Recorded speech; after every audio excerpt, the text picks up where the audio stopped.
G'day guys, Morgan Currajong here.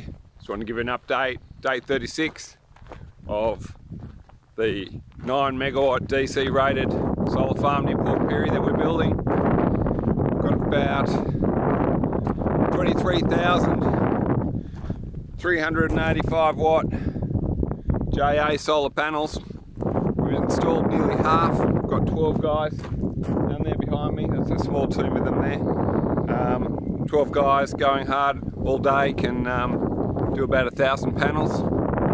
I'll follow up behind with the DC bus, which you can see on the ground there, and the DC isolator, which is over there, and chasing up with the MC4s at the end of each row.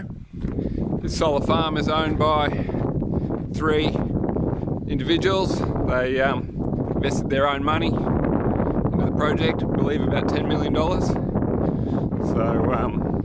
it's all privately funded. I'll give you another update in another week or two.